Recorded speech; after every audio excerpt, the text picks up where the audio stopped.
This is not an attack by Putin on Ukraine in the way that we are told every day.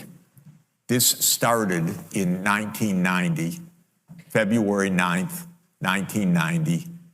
James Baker III, our Secretary of State, said to Mikhail Gorbachev, NATO will not move 1 inch eastward if you agree to German unification, basically ending World War II. And Gorbachev said, that's very important. Yes, NATO doesn't move, and we agreed to German unification. The U.S. then cheated on this, already starting in 1994, when Clinton signed off on basically a plan to expand NATO all the way to Ukraine. This is when the so-called neocons took power, and Clinton was the first agent of this. And the expansion of NATO started in 1999 with Poland, Hungary, and Czech Republic. At that point, Russia didn't much care. There was no border other than with the Königsberg, but other than that, there was no direct threat. Then the U.S. led the bombing of Serbia in 1999. That was bad, by the way, because that was a use of NATO to bomb a European capital, Belgrade, 78 straight days to break the country apart. The Russians didn't like that very much.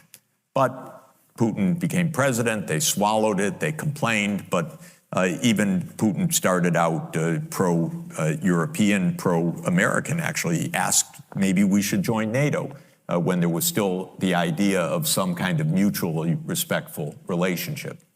Then 9/11 came, then came Afghanistan, and the Russians said, yeah, we'll support you, we understand, to root out terror.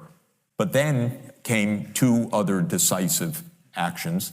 In 2002, the United States unilaterally walked out of the anti-ballistic missile treaty.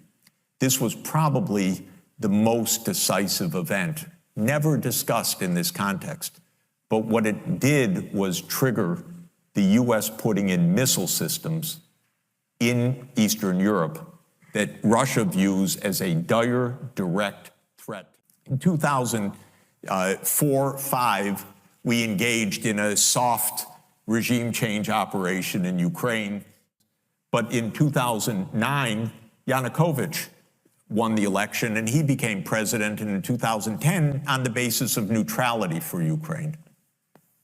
That calmed things down because the U.S. was pushing NATO, but the people of Ukraine on the opinion polls didn't even want to be in NATO. They knew that the country is divided between ethnic Ukrainian, ethnic Russian. What do we want with this? We want to stay away from your problems.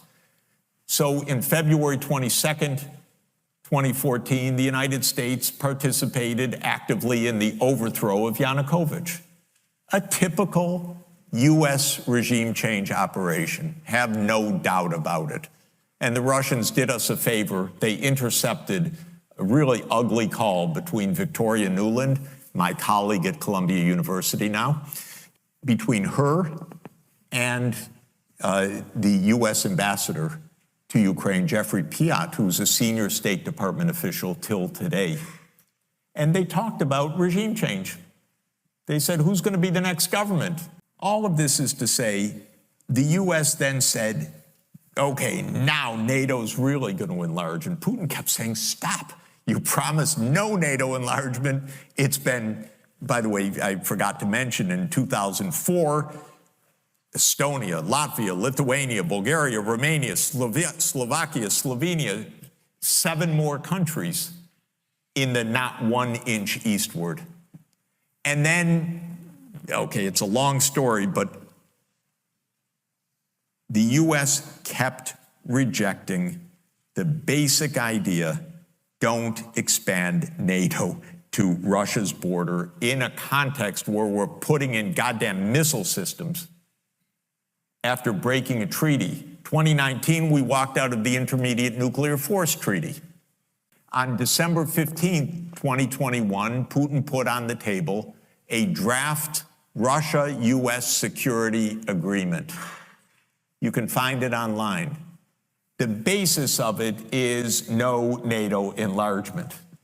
I called the White House that next week after that, begging them, take the negotiations. Putin's offered something, avoid this war.